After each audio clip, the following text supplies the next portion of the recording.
What's up guys, here we are then with another YouTube video, and today we're back with Gran Turismo Sport. I haven't uploaded a video on this game in a while, and I thought I'd return and just keep the channel running, and I'm going to upload a tutorial video for you on this game, and it basically is how and what car I use to drift. So basically in how, just what settings I use to make it easier, for example. And the car, I'll show you the car.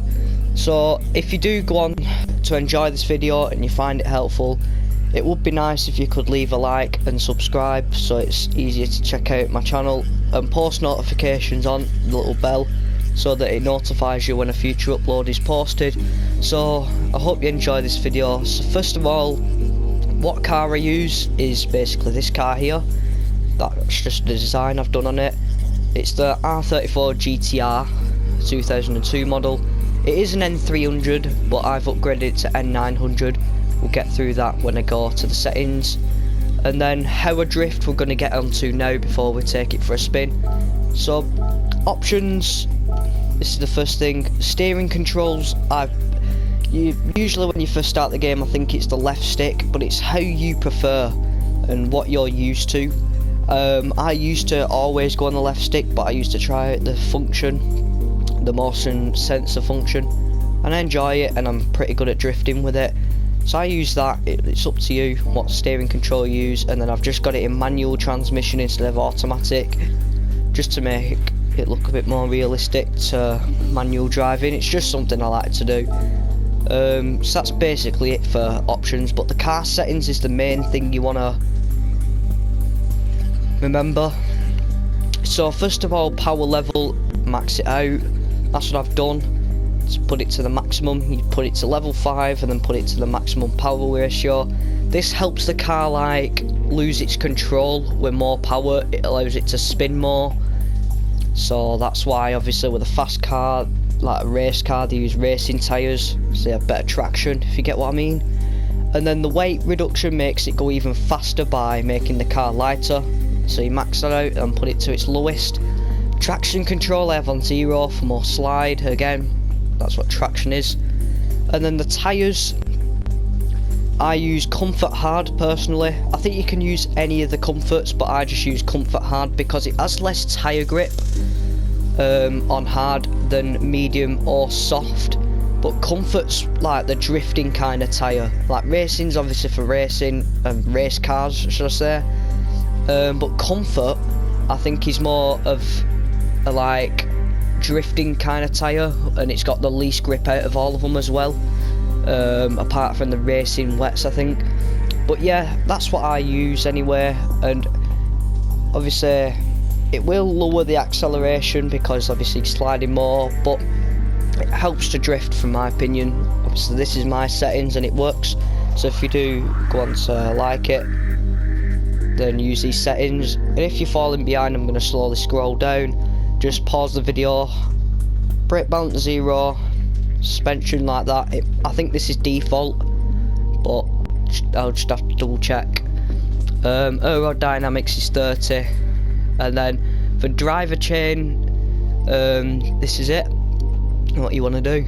And then for transmission, it'll come up with manual transmission. You want to change it to this one here, fully customized. Put the max speed onto 249 miles per hour, and gear ratio, put everyone to the very left where it can hold more RPM, should I say, and put all of them to the max. You can see all of them at the max, and then put the final gear all the way to 2, because basically what that does is, you can see the lines, that's all the gears. They come closer together, so that means they're going to gear up. The gear up change is going to be faster if you're putting your foot down, but if they're lower, you can see they're more split up and more spread out, so they're going to have more speed in the gears.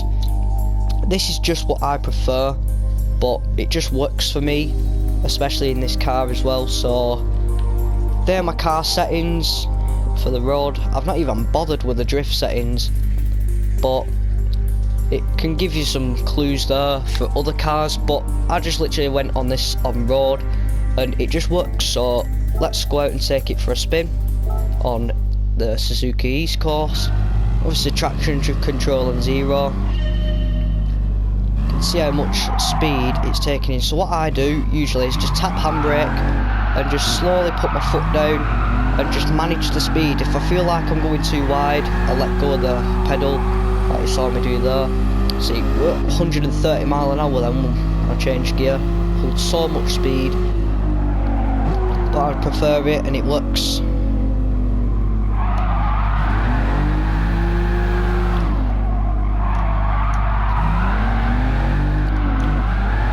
Feel like you're not going sideways enough, just tap the handbrake and let go of the pedal a little bit so you can go more sideways. And the good thing about this, you don't even have to change gears in manual transmission or in automatic. It can like mess up as the RPM and the acceleration can change a bit.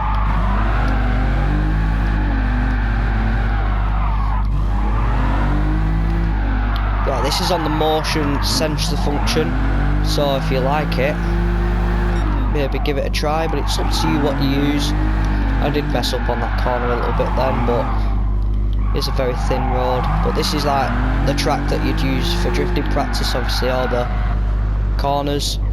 And yes, so that is what I use then. I'm going to do one more lap.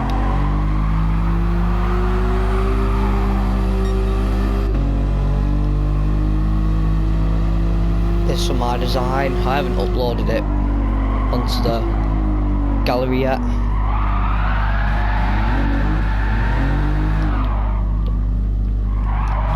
The good thing about it as well, it is a very easy one, so just a clean drift through there. And the other thing as well, just take your time. The car has the power to go back up to a 50 mile per hour, which is roughly around the speed you want going through corners. Was keeping very consistent then until that point. Because of the comfort tyres, they obviously do slide a lot, so you've got to really manage the speed, but once you get used to it, it will be dead easy. And it just feels dead comfortable because of all the power.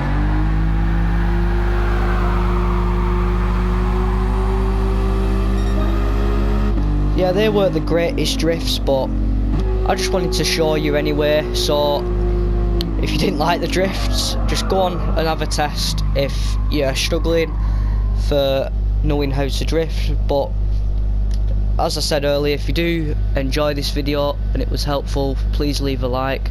I hope you enjoyed, and I'll see you in the next one.